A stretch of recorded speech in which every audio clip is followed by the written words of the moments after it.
আসসালামু আলাইকুম সবাইকে, যে চ্যানেল থেকে সবাইকে শুভেচ্ছা জানাচ্ছি। আমি জান্নাতুল ফেরদৌস। আজকে আমি রান্না করব ভিন্ন স্বাদের একটি খিচুড়ি। প্রথমে আমি তেজপাতা, লং, এলাচ দিয়ে দিচ্ছি হাঁড়িতে। এরপর পরিমাণ মতো সয়াবিন তেল দিয়ে নিচ্ছি এবং অন্যান্য মশলাগুলো আমি সুন্দর করে বড় এলাচ, তেজপাতা, চ্যানেলে সবাইকে স্বাগতম, এবং এলাচি বিভিন্ন ধরনের মশলা আমি এখানে অ্যাড করে সুন্দর করে ভেজে নিচ্ছি।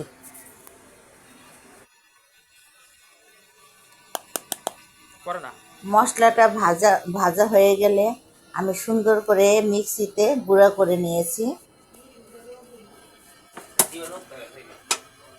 এরপরে আমি হাঁড়িতে আবার তেজপাতা দিচ্ছি, লবঙ্গ দিচ্ছি এবং পরিমাণ মতো তেল দিচ্ছি।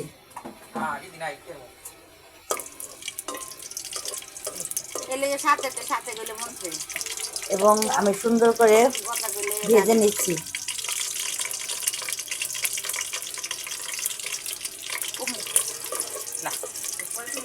মশলাটা ভাজা হয়ে গেলে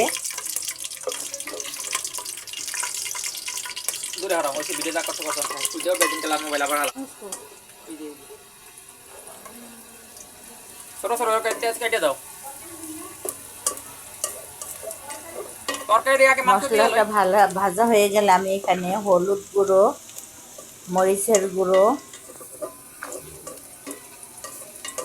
লবণ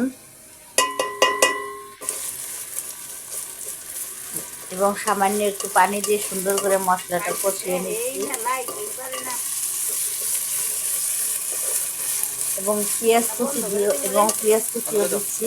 দিয়ে সুন্দর করে আমি এখানে মশলাটা ভালোভাবে ভেজে নিচ্ছি। এরপর আমি আমার ঘরে আগে 1 কেজি পরিমাণ গরুর গোশত আমার রান্না করা ছিল, সে রান্না করা গরুর গোশত আমি এখানে দিয়ে দিচ্ছি।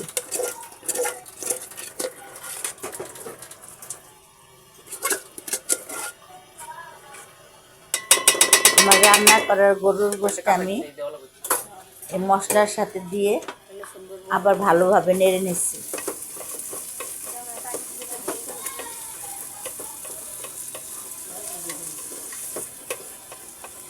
রান্না করা গরুর গোশত তাই আমি বেশি কষাবো না, মোটামুটিভাবে একটু লো আঁচে কষিয়ে নিচ্ছি।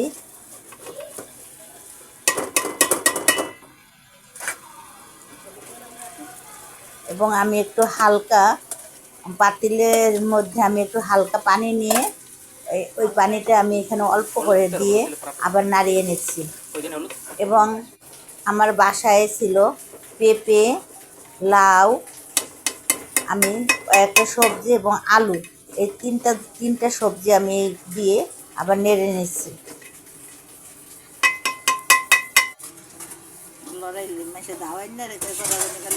মশলাটা নাড়া হয়ে গেলে আমি এখানে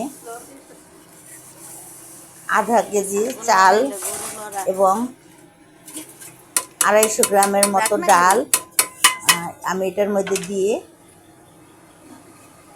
সুন্দর করে নেড়ে আবার চুলায় বসিয়ে দিলাম, খিচুড়ি বসিয়ে দিলাম।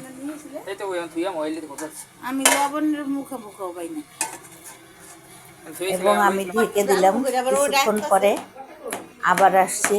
এতে আমি কাঁচামরিচ ফালি দিচ্ছি, গাজর কুচি, টমেটো কুচি আমি এখন দিয়ে দিব।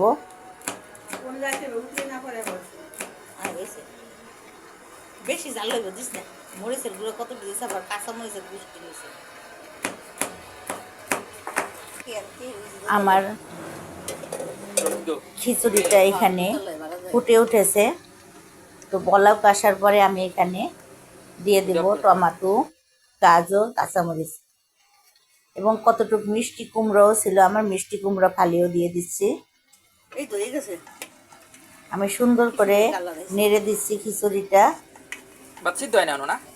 প্রায় 15-20 মিনিট পরে আমি দেখলাম যেহেতু আমার গরুর গোশটা রান্না করা ছিল, সেজন্য খিচুড়ির চালটা আমার সিদ্ধ হয়ে গেছে। এখন আমি কিছু সময় দমে রেখে নামিয়ে ফেলবো এবং পরিবেশন করছি।